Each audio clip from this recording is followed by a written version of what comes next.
بسم الله الرحمن الرحيم الحمد لله رب العالمين والصلاة والسلام على أشرف المرسلين سيد الأولين والآخرين سيدنا وحبيبنا وشفيعنا ونبينا ومولانا محمد وعلى آله وصحبه أجمعين ورضي الله تبارك وتعالى عن قطب العارفين وإمام الصديقين مولانا أبو العباس أحمد بن محمد التجاني وخلفائه المهتدين وأهل طريقته الفائزين الرابحين وجميع المسلمين آمين يا رب العالمين أما بعد. Après avoir formulé les louanges d'Allah subhanahu wa ta'ala, adressé notre salutation, notre prière et salutation sur le noble prophète Sayyidina Muhammad sallallahu alayhi wa sallam. Inch'Allah ta'ala, nous allons entamer notre 62e séance concernant le fiqh allégé. Et donc, on était toujours sur le livre de la purification, Kitab al-Tahara, et donc sur le chapitre du lavage rituel, donc les grandes ablutions ou les ablutions majeures. C'est donc Kitabul Ghusl. Et donc, lors de la séance précédente, nous avions, donc après avoir parlé des obligations des ablutions, des grandes ablutions, c'est-à-dire les ablutions majeures ou lavage rituel, al-ghusl, ce qui est fara'idul ghusl. Donc, aujourd'hui, donc, on avait aussi débuté, si je ne m'abuse, donc, et on avait donc des actes surérogatoires, donc, sunan, al-wudu, al-ghusl, donc les actes surérogatoires ou qui sont des traditions ou al-mustahabbat, donc qui sont des actes recommandés, donc de al-ghusl, donc du lavage rituel. Et on avait vu d'abord at-tasmiyah, donc on avait pris on avait dit qu'on allait débuter donc, donc par rapport à l'ordre chronologique, en tout cas donc, de l'acte en soi, c'est-à-dire que des ablutions, des grandes ablutions. On avait dit donc qu'il y avait donc après l'intention qui était une obligation, il y a donc at-tasmiyah, c'est-à-dire le fait de dire Bismillah, donc, ou Bismillah ar-Rahman ar-Rahim, voilà, on peut dire, voilà, donc au début de, donc du lavage rituel. Donc, il y a aussi en cela istiqbal al-qibla. En fait, le fait de se diriger donc chez les Malikites, rahmatullah alayhim, considèrent qu'il faudrait non, en tout cas, il serait recommandé donc de se diriger vers la qibla quand on est seul, bien évidemment, quand on fait les ablutions. Quand on n'est pas seul, comme le prophète sallallahu alayhi wa sallam faisait le lavage rituel avec ses épouses, donc, ils étaient donc entre le récipient. Donc, eux deux, donc, il y avait le récipient entre eux. Donc, et comme on l'a vu dans le hadith de Sayyidat Aisha Mu'minina radiallahu ta'ala anha, qui est dans les deux sahih, كنت أغتسل أنا والنبي صلى الله عليه وسلم في إناء واحد. كل واحد منا يقول لصاحبه اتركوا لي ودعي لي ادعي لي دع أنا أقول له دع لي فيقول دعي لي أو كما قالت رضي الله عنها donc que je faisais le lavage rituel avec le prophète sallallahu alayhi wa sallam avec mon seul récipient et donc parfois voilà et on faisait les ablutions et chacun d'entre nous donc c'est-à-dire que parfois je lui dis laisse pour moi et lui aussi il me dit laisse pour moi donc c'est-à-dire le reste de l'eau. Voilà. Et aussi, il y a le hadith de Sayyidat Maïmouna radiallahu anha qui est dans les Sunan. كنت أغتسل أنا والنبي صلى الله عليه وسلم في إناء واحد قصعة فيه أثر عجيب. Donc, c'est le hadith de Sayyidina. Parfois, donc, c'est un hadith qui est rapporté par Sayyidina Abdullah ibn Abbas radiallahu anhu, donc qui est attribué à Sayyidina Abdullah ibn Abbas radiallahu anhu. Parfois, c'est attribué à Sayyidat Maïmouna radiallahu anha. En fait, c'est parce que c'est un hadith qui a été rapporté tout simplement par la voix de Sayyidina Abdullah ibn Abbas radiallahu anhu, qui lui rapporte donc de sa tante Sayyidatuna Maïmouna radiallahu anha, qui est l'épouse du prophète sallallahu alayhi wa sallam, et qui dit que donc je faisais le lavage rituel, moi et le prophète sallallahu alayhi wa sallam, donc sur un seul récipient. Et donc, on le faisait ensemble et c'était donc une calebasse où il y avait des traces donc de farine. Voilà. Donc, et il y en a donc ces types de hadiths qui montrent que le prophète sallallahu alayhi wa sallam faisait le lavage rituel avec ses épouses. Alayhi salatu wassalam. Donc, dans ce cas de figure, tous les deux ne peuvent pas se diriger vers la Kaaba. Et dans ce cas de figure, il n'y aura pas donc cette volonté, ou en tout cas cette préférence du fait de se diriger vers la Kaaba. Et par conséquent, cet acte ne devient pas une préférence parce que vaut mieux donc être en face donc de son frère musulman dans tout acte d'adoration, à part bien évidemment la prière où on est obligé de se diriger vers la Kaaba tous donc et faire des rangées. Sinon, le fait d'être en face à face ou en tout cas de telle sorte que chacun est en face de quelqu'un d'autre, comme au paradis. Allah subhanahu wa ta'ala nous dit Ikhwanan ala sururin mutaqabilin.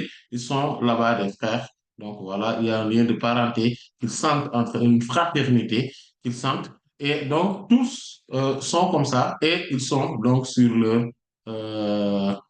donc sur leur lit ou sur leur fauteuil et donc mutaqabilin, ils sont face à face. Donc, c'est cela. C'est pour cela que dans les actes d'adoration, vaut mieux être face à face, si c'est possible. Sinon, comme par exemple le zikr, etc. Le zikr en groupe. Sinon, voilà, on se dirige vers la Kaaba, c'est une autre possibilité. Donc, si on fait le lavage rituel tout seul, on peut faire cela. Donc, c'est ce qui est recommandé et c'est quelque chose de préférable. Donc, ça fait partie des actes recommandés et préférables, donc des ablutions, des grandes ablutions. Et parmi ceci, il y a aussi donc, et après, il y a Raslul Yadayn.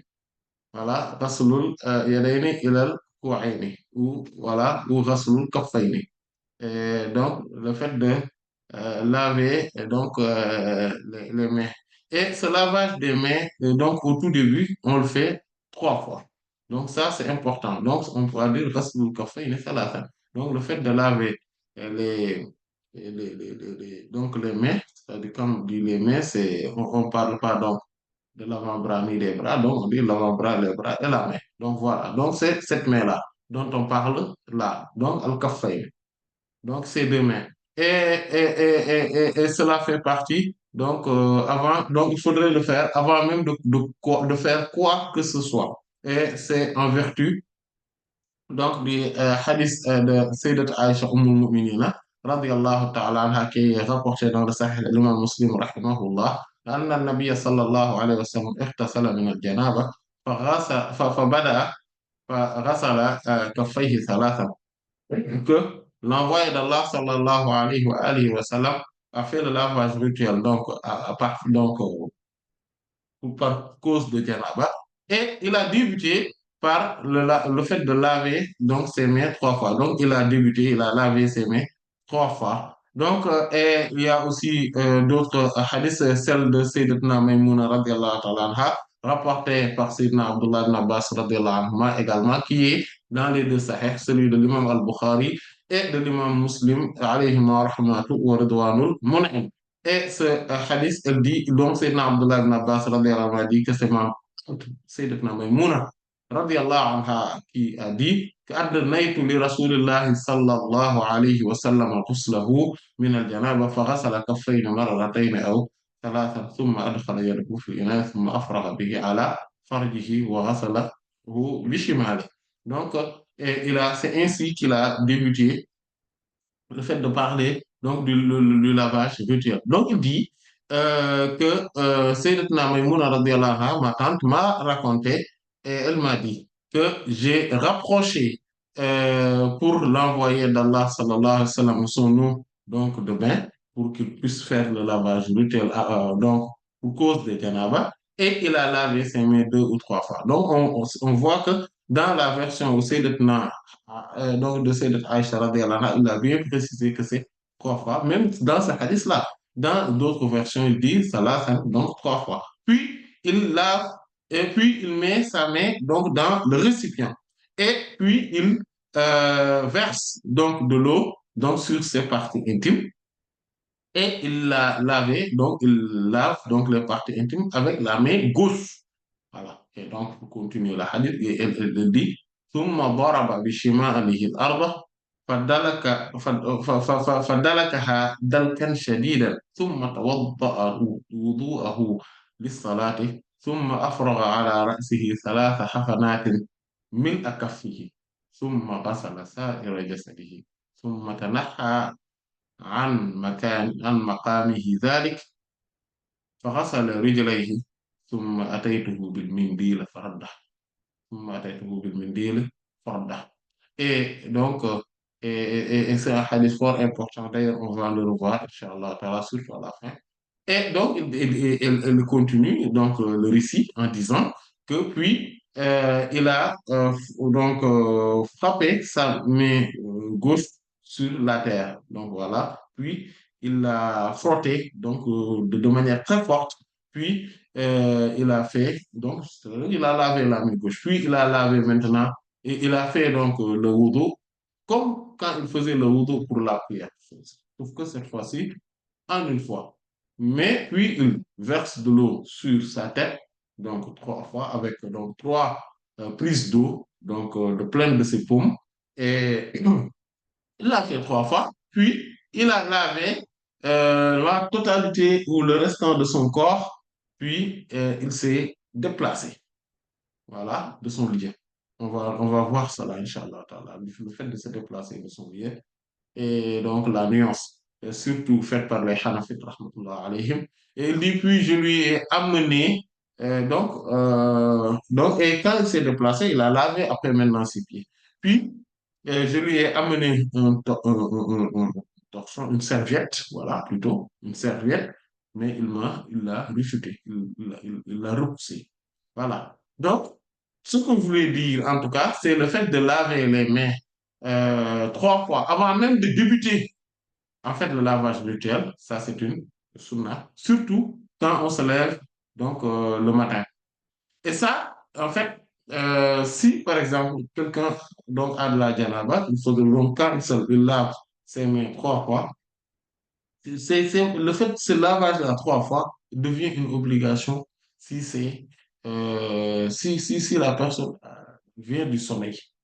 Il n'avait pas encore fait le lavage rituel, ou bien il vient du sommeil, mais il a eu, par exemple, un acte conjugal juste avant de se lever, en tout cas d'aller faire le lavage rituel. Mais en tout cas, il vient du sommeil. Et pourquoi? En vertu du hadith qu'on avait vu, celui de Sayyidina Abu Hurairah radiyallahu anhu, qui est dans les deux sahih, où le prophète sallallahu alayhi wa sallam dit وَإِذَا اسْتَيْقَظَ أَحَدُكُم مِّن نَّوْمِهِ فَلْيَغْسِلْ يَدَهُ ثَلَاثًا فَإِنَّهُ لَا يَدْرِي أَيْنَ بَاتَتْ يَدَهُ. Et si وَإِذَا اسْتَيْقَظَ أَحَدُكُم مِّن نَّوْمِهِ, donc si l'un d'entre vous se lève donc de son sommeil, il dit فَلْيَغْسِلْ يَدَهُ ثَلَاثًا قبل أن يدخلها في الإناء. Qu'il lave ses mains trois fois قبل أن يدخلها في الإناء. Avant de les mettre dans le récipient. Il dit pourquoi? Il dit sallallahu alayhi wa sallam, il dit فإنه لا يدري أين باتت يده. Parce qu'il ne sait pas où a passé la nuit ses deux mains. Ou bien où sa main a passé donc la nuit. Donc, vous voyez, donc ça devient une obligation donc à partir de ce moment-là. Ou bien donc, comme on va le voir aussi pour la bouche et surtout pour le nez, Inch'Allah ta'ala. Et donc, ça, et parmi aussi, donc, on en a parlé, donc, il y a trois, donc, on a déjà cité trois, d'accord? Il y a At-Tasmiyah, le fait de dire Bismillah, donc, au début, Istiqbal al-Qibla, le fait de se diriger vers la Qibla, et la troisième, c'est Rasulul Kaffaini, Salatan, le fait de laver les deux mains, donc trois fois. Et donc, on a parlé aussi de la nuance, c'est-à-dire donc du moment où ça devient obligatoire, mais de manière générale, c'est juste donc recommandé Et donc, ou plutôt, c'est une sunna. Donc là, ce n'est pas justement recommandé, mais c'est même une sunna. Et Inch'Allah, de toute façon, on en avait parlé, donc de la différence entre la sunna et al-mustahab, c'est-à-dire un acte recommandé et un acte qui est traditionnellement surérogatoire. Euh, donc, il y a donc une différence entre ces deux-là. Et la troisième, donc la quatrième, c'est le fait donc d'enlever donc le donc al-bad'u bi izalati najasati an badani. Al-bad'u bi izalati najasati an badani. C'est le fait de débuter par le fait donc d'enlever l'éradication des souillures de son corps.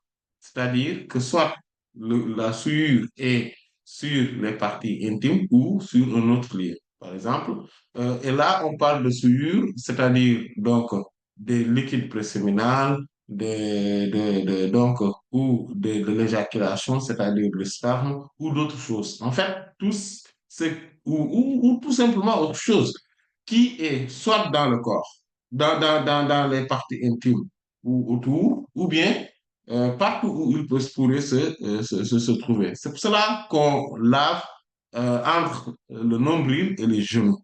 En fait, on débute pour laver entre le nombril et les genoux. Et on débute cela, en fait, au début, tout en ayant l'intention de se dire que voilà, donc cela fait partie des grandes ablutions, et pour ne plus y toucher après.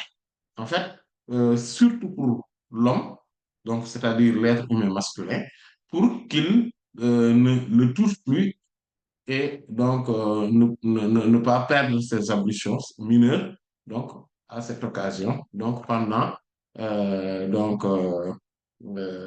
l'exécution des ablutions majeures.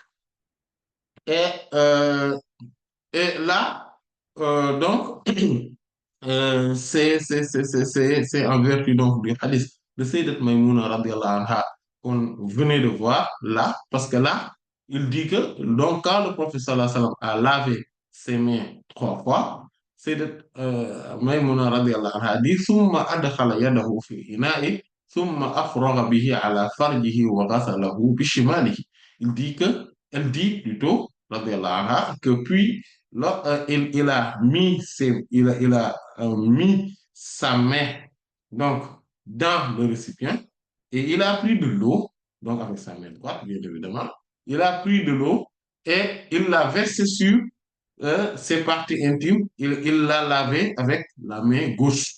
Donc là aussi, on voit nettement donc, la manière dont on doit faire ce lavage-là. Et puis, il a continué donc, le hadith. Mais aussi, il y a le hadith de Sayyidatuna Aïcha Mu'minina, radiallahu ta'ala anha, qui est dans les deux Sahih. Et aussi, lui, elle aussi, quand elle dit que Kana Rasulullah sallallahu alayhi wa sallam. Et là, c'est important parce que Sayyidat Aïcha radiallahu anha nous donne l'habitude de l'envoyer d'Allah sallallahu alayhi wa sallam. Elle qui la voyait assez souvent faire le lavage rituel parce qu'elle le faisait ensemble avec lui. Sallallahu alayhi wa sallam.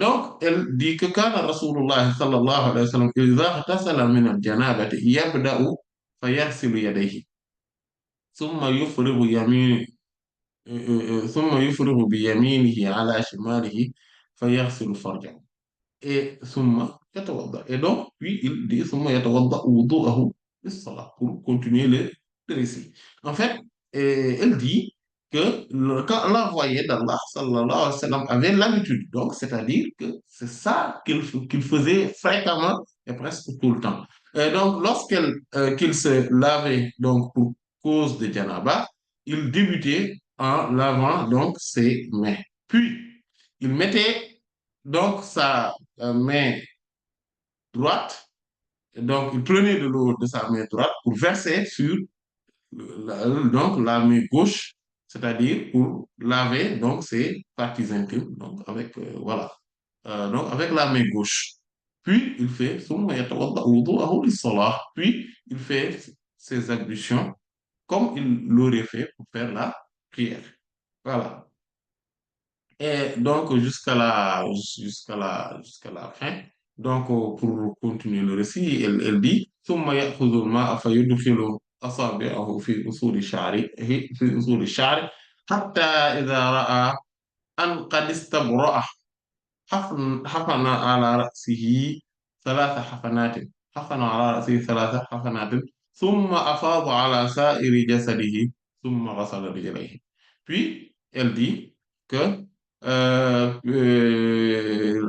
après, le prophète sallallahu alayhi wa sallam faisait entrer donc ses mains dans donc les racines de ses cheveux. Voilà. Donc, parce qu'il avait beaucoup de chevelure, donc qui descendait sur les épaules du prophète sallallahu alayhi wa sallam. Donc il le faisait comme voilà. Et puis quand il voit que maintenant voilà que les cheveux ou sa chevelure devient donc perméable à l'eau, il prenait de l'eau trois fois donc sur les paumes plein d'eau de sa main. Donc, d'accord, et il les mettait sur la tête, donc trois fois. Donc, commencer par la droite, puis par la gauche, puis au milieu. Et puis, il déversait l'eau sur la totalité de son corps, bien évidemment en commençant par la partie droite puis la partie gauche, puis et il lavait donc ses pieds. Donc là, on voit nettement qu'il faudrait aussi que le fait de laver donc les parties intimes donc fait partie donc des ablutions. Et puis maintenant, il y a ce qu'on appelle al-wudu. Voilà, al-wudu, c'est-à-dire les ablutions, le fait de faire les ablutions. Et le fait de faire les ablutions, il y en a donc une bonne partie, c'est-à-dire comme par exemple le fait de laver, donc de faire la madmada et al-istinshaq et al-istinthar, c'est-à-dire le fait de mettre de l'eau, donc rincer la bouche avec de l'eau, ou bien l'inspiration et l'expiration. Donc, ça fait partie des sunnas. Donc, les Maliki rahmatullah alayhim le considèrent comme étant une sunna, c'est-à-dire une tradition, donc plus qu'une acte seulement recommandé. Et euh, et euh, il y a aussi euh, le fait donc de faire donc la partie externe donc de l'oreille, c'est-à-dire la couverture de l'oreille, donc voilà. Euh, Donc, voilà, tout ce qui est extérieur, donc extérieurement et intérieurement, bien évidemment, mais l'oreille, tout ce qui, voilà, fait partie, tout ce qui est visible dans l'oreille, voilà. La partie visible est directement, voilà, visible de l'oreille, et voilà. Donc, que ça soit la partie intérieure que la partie extérieure, le fait voilà. En lavant, en faisant le lavage, donc de prendre de l'eau et donc de bien frotter, ou en tout cas de faire passer encore les doigts là-dessus. Donc ça fait partie donc des sunnas. Voilà. Voilà. Pourquoi? Parce que il faudrait quand même les laver. Voilà. Donc pour eux, il faudrait laver tout ce qui est extérieur et ce qui est intérieur, il suffit tout simplement de mettre donc, de l'eau sur le doigt en tout cas mouillé et voilà et introduire tant qu'on peut donc le doigt sur donc, le trou donc, de l'oreille. Voilà. Mais il ne faudrait pas forcer, il ne faudrait pas aussi se faire mal, etc. Voilà. Donc, voilà. Et en fait, cet acte-là, c'est une sunna. Euh, donc, chez les Malikites, rahmatullah alayhim. Sinon, le lavage, en tout cas de la partie extérieure, c'est une obligation. Pourquoi? Parce que quand Allah subhanahu wa ta'ala nous dit, Wa in kuntum junuban fatahharu, si vous êtes en état de janaba, lavez-vous, donc purifiez-vous intégralement, et donc ce qui voudrait dire qu'il faudrait purifier tout ce qui est une partie visible donc du corps humain. Exactement, c'est là où arrive la divergence entre les savants. Vous savez, par rapport au rinçage de la bouche, donc et du nez, donc de l'inspiration et l'expiration de l'eau, euh, les savants ont divergé là-dessus. Concernant les Malikites et les Shafi'ites, rahmatullah alayhim, donc c'est une sunna, donc c'est une tradition qui est forte, une sunna. Et cependant, les Hanbalites, eux, qui avaient considéré que c'était une obligation lors des ablutions, eux, ils continuent à considérer donc que c'est une obligation aussi donc lors des ablutions majeures. Pour eux, c'est une obligation des ablutions mineures, mais c'est aussi une obligation lors des ablutions majeures. Cependant, les Hanafites, rahmatullah alayhim, qui eux, considéraient que c'était juste un acte recommandé, voilà, donc pour préférable pour les ablutions mineures, al-wudu, là, ils disent que ça devient une obligation pour les ablutions majeures. Le lavage rituel, al-ghusl. Pourquoi? Ils disent, rahmatullah alayhim, que Allah subhanahu wa ta'ala nous a demandé de nous purifier intégralement. Quand il dit purifiez-vous intégralement, donc c'est tout ce qui est extérieur pour nous.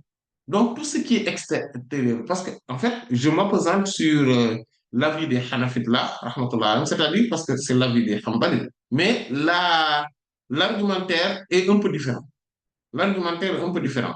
Parce que les Hanafites, rahmatullah alayhim, pourquoi ils ont fait une différence entre les ablutions mineures et les ablutions majeures? C'est là où, c'est ce que je suis en train d'expliquer. Et cet avis-là est emprunté, bien évidemment, par les Hanbalites, rahmatullah alayhim, qui se disaient également de toute évidence que pour le lavage, pour les ablutions, ils avaient considéré que c'était une obligation. Et en fait, en disant que de toute façon, cela fait partie du visage pour eux, parce que quand ils disent qu'il faut laver le visage, pour eux, donc l'extérieur, donc en tout cas, donc les trous du nez jusqu'à là où l'eau pourrait atterrir, et donc la bouche aussi, le fait de rincer la bouche, ça fait partie du visage. Et ça fait partie donc des parties qu'on peut laver. Et donc, et au moment où ça fait partie du visage, donc le fait de les laver, c'est une obligation. Eux, c'est comme ça qu'ils ont toujours géré la situation. En tout cas, c'est comme ça qu'ils ont toujours argumenté. Et quel que soit le type d'ablution, mineur ou majeur. Cependant, les Hanafites, rahmatullah alayhim, eux, ils ont fait la différence. Donc, on avait dit que l'avis majoritaire, c'était le fait que ce n'était pas obligatoire. Et c'était, Inch'Allah, l'avis de Saval. Cependant, ici, ils disent, non, attention, là, on ne va plus être d'accord avec les autres sur cette question-là. Parce que quand Allah subhanahu wa ta'ala nous demande de laver, de faire le lavage rituel, il nous a demandé de purifier notre corps intégralement.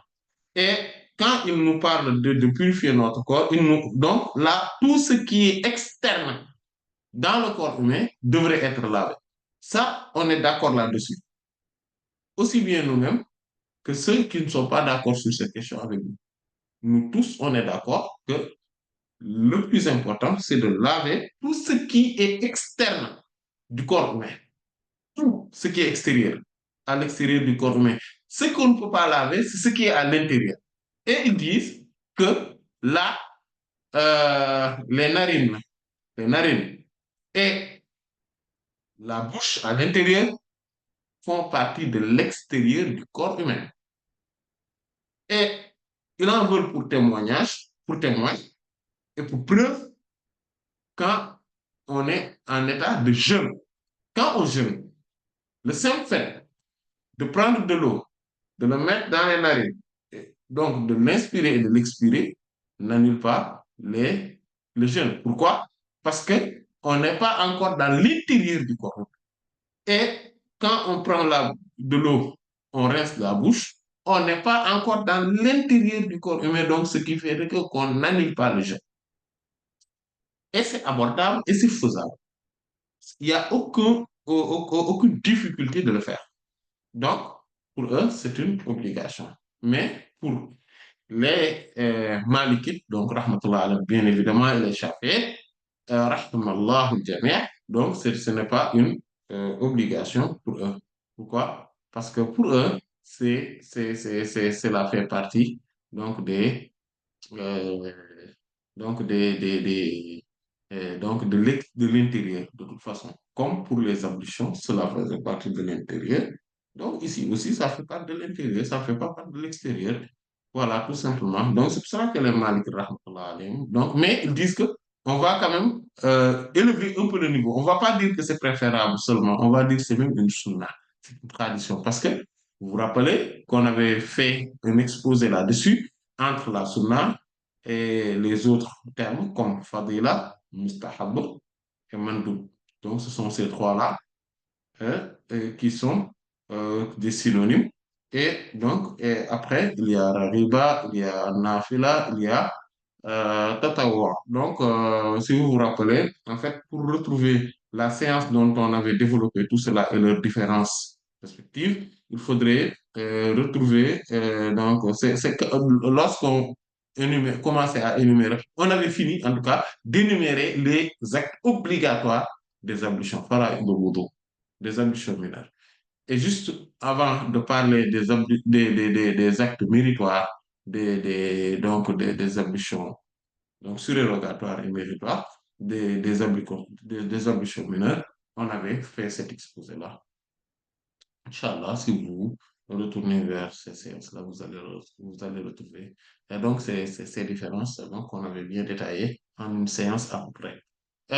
Donc, si maintenant, euh, donc, ici, ils disent tout simplement que ils disent donc c'est une sunna. Donc, ils lèvent le niveau un peu quand même en ne pas, en ne pas dire tout simplement que c'est un acte méritoire seulement, non, mais ça arrive jusqu'à être la sunna. Donc, si on résume bien, selon les Malikites, rahmatullah alayhim, les sunnas, ce sont trois choses donc.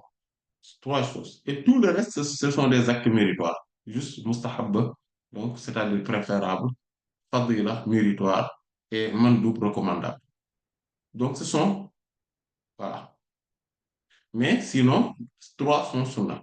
Donc le fait de laver donc, les mains trois fois, donc c'est le lavage des mains donc au tout début.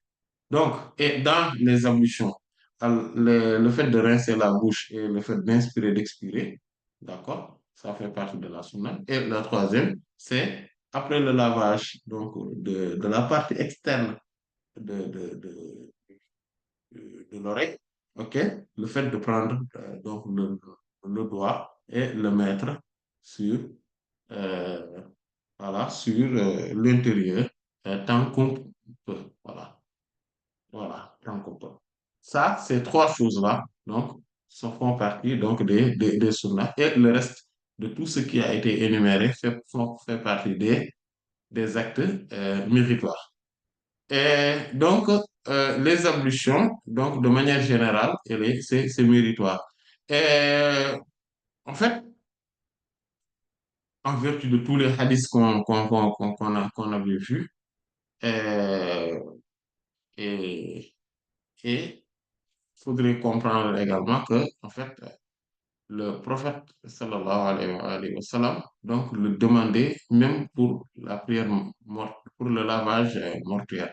Vous vous rappelez le hadith de Sayyidat Atiyya radiallahu anha qui est rapporté par Al-Jama'a, c'est-à-dire la communauté de ceux qui ont rédigé les recueils de hadith. En fait, quand on dit Al-Jama'a, c'est As-Sab'a, ce sont les sept. Voilà, ce sont les sept. C'est le Bukhari, Muslim, Abu Daoud, Tirmizi, Nasa'i, Ibn Majah et Imam Ahmad. Donc, ce sont ces sept imams-là. Donc, Imam al-Bukhari, Imam Muslim dans les Sahih, et ceux donc, qui ont rédigé les Sunan, donc c'est Abu Dawud, Tirmidhi, Nasa'i, Ibn Majah. Et puis, celui qui a donc, le plus grand musnad, donc, et le plus célèbre des musnad, c'est l'imam Ahmad, rahmatullahi alayhi. Donc, c'est cette-là. Ils ont rapporté ce hadith-là. Quand le prophète sallallahu alayhi wa sallam disait que, donc, quand Il disait que c'était elle qui lavait, elle, donc avec d'autres femmes, qui faisait le lavage rituel de Sayyidatna Zainab.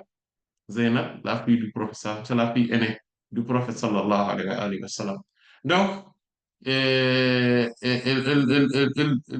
prophète sallallahu alayhi wa sallam dit, فَاغْسِلْنَهَا بِمَاءٍ وَسِدْرٍ ثلاثا أو خمسا أو سبعا أو تسعا إن شئتن واجعلن في الأخير كافورا فإذا فرغتن فآذنني. Mais elle a dit quelque chose de très important.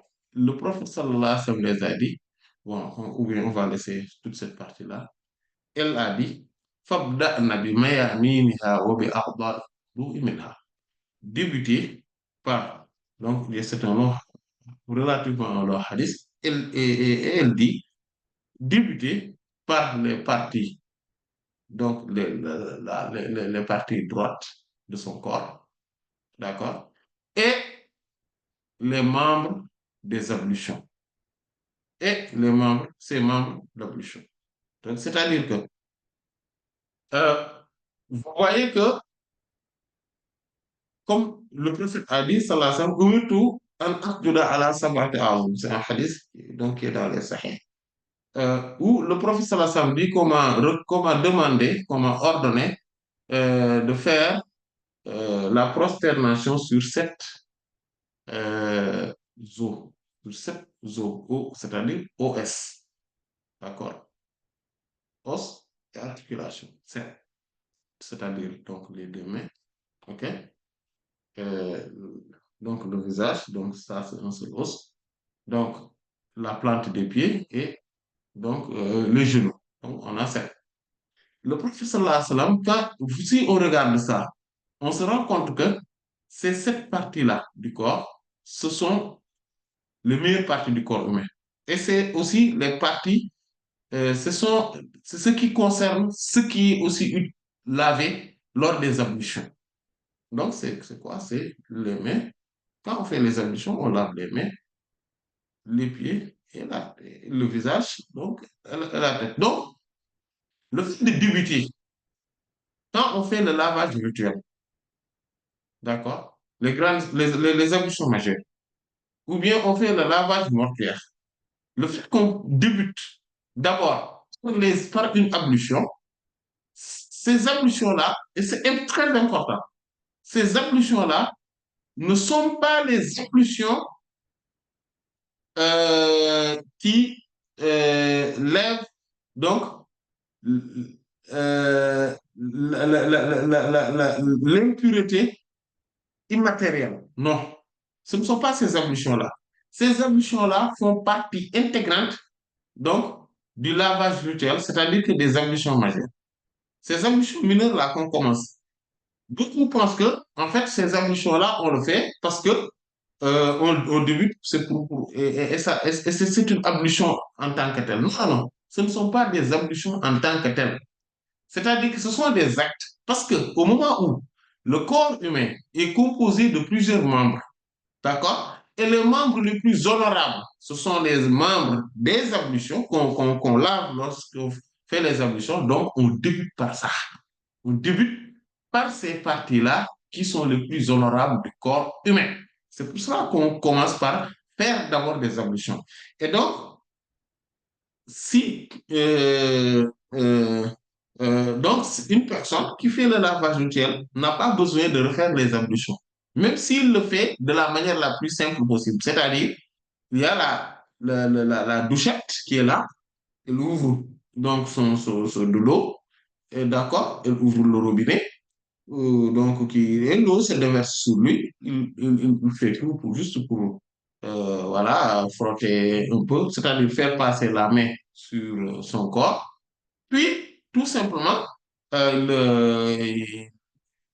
s'il veut sortir donc de toute forme de divergence, il fait le rinçage de sa bouche et de son nez, c'est fini. Il n'a pas besoin de quoi que ce soit autre. Voilà. Et il n'a pas besoin de faire des ablutions parce que peut-être voilà, qu'il avait perdu ses ambitions pour une raison ou pour une autre. Non, il n'en a pas besoin. Le grand lavage rituel règle ce problème donc, des ambitions mineures. Voilà. Règle le problème des ambitions mineures. Mais s'il fait le lavage comme ça, ou bien voilà, qu'il rentre dans un bassin, ou je sais pas, dans le bain, ou dans l'eau de mer, de marigot, etc., dans le fleuve, dans la piscine qui a de l'eau, donc qui est propre voilà, dont on peut utiliser pour faire le lavage de terre, mais il n'a pas besoin de le faire le lavage. Il n'en a pas besoin de faire les ablutions. Mais le fait qu'on fasse ces ablutions-là, encore une fois, ce sont des ablutions qui sont faites pour le lavage, parce que oui, c'est des ablutions, comme les autres. De toute façon, si on fait des ablutions, cela ne sert à rien.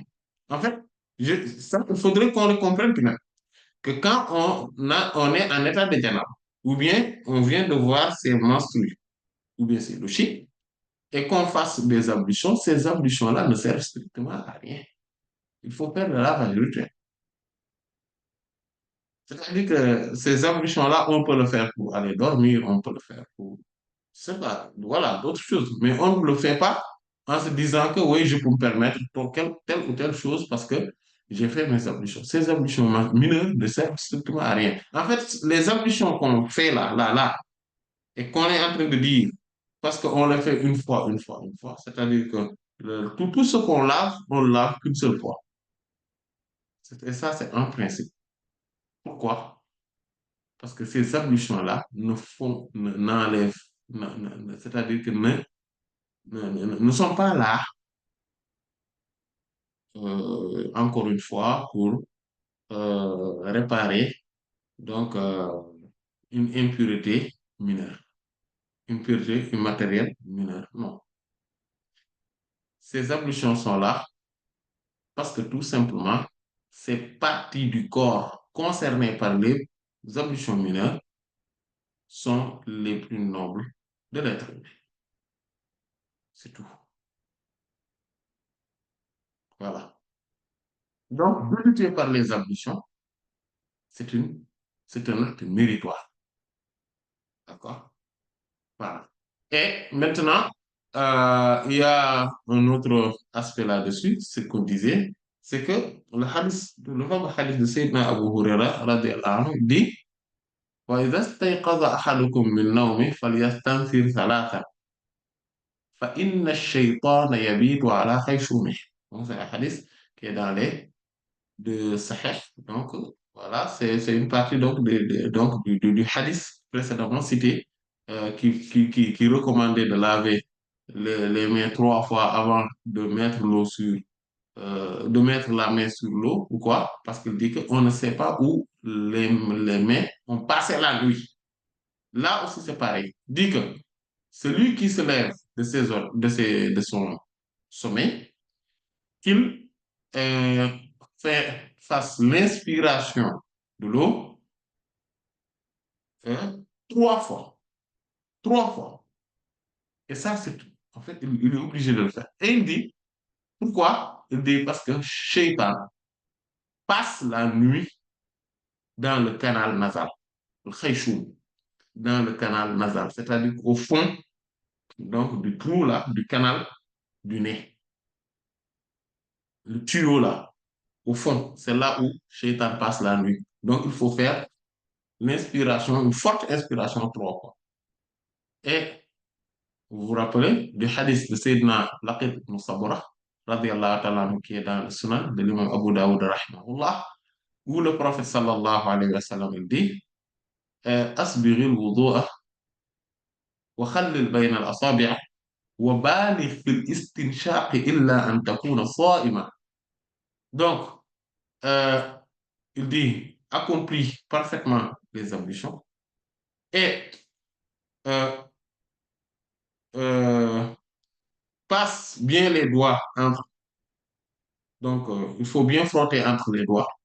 côté entre les doigts et exagère dans l'inspiration de l'eau, donc lors des ablutions, et bien évidemment donc dans le lavage rituel, à part que tu sois en jeûne.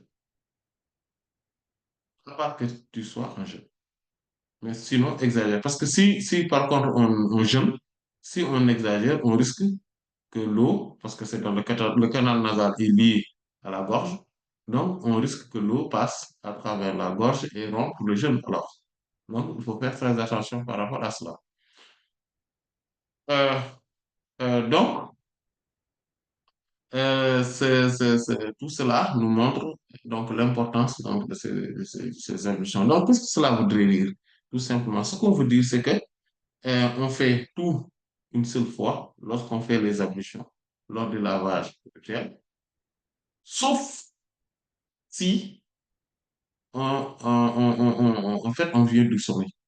Si on vient du sommeil, il faudrait le faire 3 fois, en vertu de ce hadith de Sayyidina Abu Hurairah, radiyallahu tabaraka wa ta'ala anhu, donc qui vient d'être cité, bien qui est cité précédemment.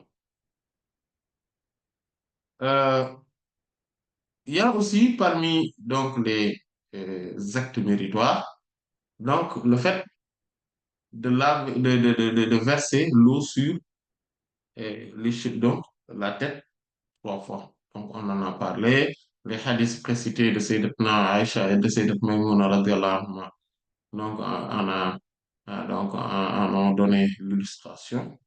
Et donc, voilà.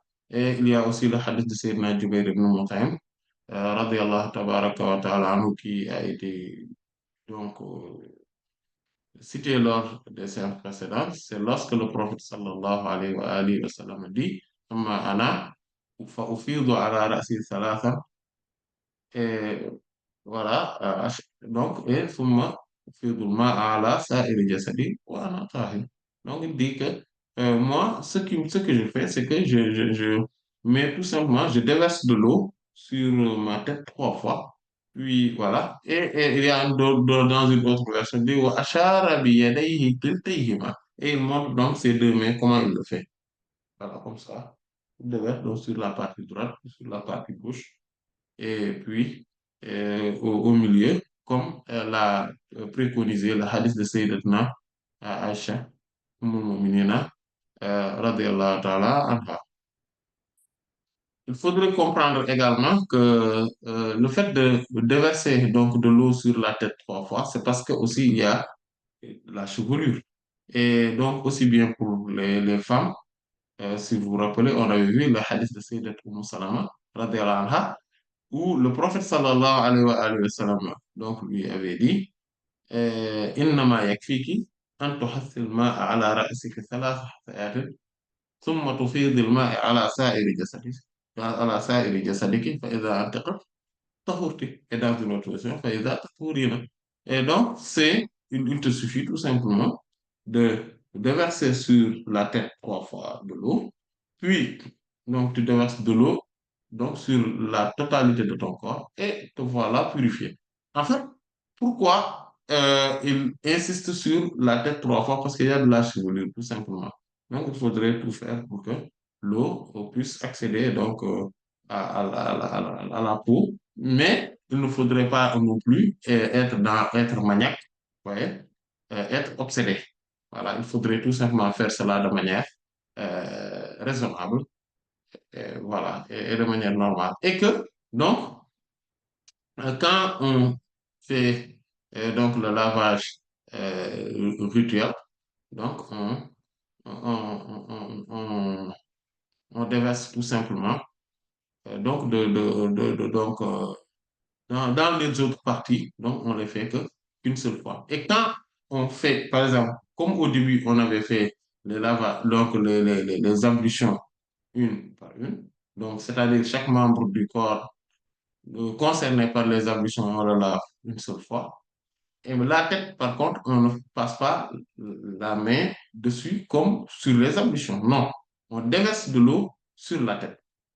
Vous voyez, on déverse de l'eau. Arrivé au moment de faire le massage sur la tête, c'est-à-dire juste de frotter la main sur la tête. Avant d'arriver là, on ne s'arrête, on ne se limite pas à faire cela. En fait, au lieu de faire cela, il faudrait déverser de l'eau sur la tête 3 fois. C'est ce qu'il faudrait faire, rien d'autre. Et par contre, le reste du corps, on le lave qu'une seule fois. Et vous voyez, et quand on lave le reste du corps, on ne lave pas les parties déjà lavées lors des ablutions et aussi la partie déjà lavée au tout début pour, voilà, c'est-à-dire tout ce qui concerne les parties intimes, ce qui est autour, c'est-à-dire à partir du nombril jusqu'au jusqu'au genou. Donc, par rapport donc au sunna donc des ablutions, donc les actes méritoires ou obligatoires ou préférables ou surérogatoires donc des ablutions. On va s'en tenir là, Inch'Allah ta'ala. Jusqu'à la prochaine fois, on va, voilà, Inch'Allah, Allah en sait davantage. Wallahu ta'ala a'lam. Wa sallallahu ala sayyidina Muhammadin wa ala alihi wa sahbihi ajma'in. Subhana rabbika rabbil izzati amma yasifun. وسلام على المرسلين والحمد لله رب العالمين. بسم الله. Salam alaikum. La personne, elle dit, pour la personne qui fait le lavage rituel en se mettant sous la douche, entre parenthèses, tout le corps mouillé d'un coup, ne devrait-elle pas formuler l'intention de faire les ablutions, pouvoir prier suite à ce lavage? Donc, elle continue, elle dit, je veux dire si la personne ne fait pas les ablutions une fois durant son lavage rituel. Non, non, non, c'est ce que je viens de dire. En fait, parce que le lavage rituel, c'est-à-dire les ablutions majeures, donc, il contient en son intérieur les ablutions mineures. Et à partir de ce moment-là, ce qu'on dit, c'est-à-dire que qui peut le plus, peut le moins. Les ablutions majeures enlèvent une impurité matérielle majeure. Donc, elles enlèvent au même moment également les ablutions matérielles, immatérielles plutôt, mineures. Ce qui peut enlever une impurité immatérielle majeure ne va pas laisser une impurité immatérielle mineure. Et l'essentiel, c'est de le faire parce s'il y a plusieurs causes donc d'impurité immatérielle, le simple fait de faire usage à un seul lavage rituel, donc enlève tous les autres. Donc c'est ce qui fait qu'on n'a pas besoin d'avoir l'intention de faire les ablutions mineures. On n'a pas l'al-wudu. Non, on n'a pas besoin de cela. On va juste avoir l'intention de faire al-ghusl. Et donc, on n'a pas fait donc sous l'ordre, donc dans l'ordre plutôt, les ablutions mineures. Et ça suffit vraiment largement. Et c'est ce que, donc, on vient de. Peut-être que lorsqu'elle posait la question, on n'avait pas encore parlé totalement on n'avait pas totalement traité du sujet. Mais c'est ce qu'on venait de dire. Et Allah en sait davantage. Wallah ta'ala. وصلى الله على سيدنا محمد وعلى آله وصحبه أجمعين سبحان ربك رب العزة عما يصفون وسلام على المرسلين والحمد لله رب العالمين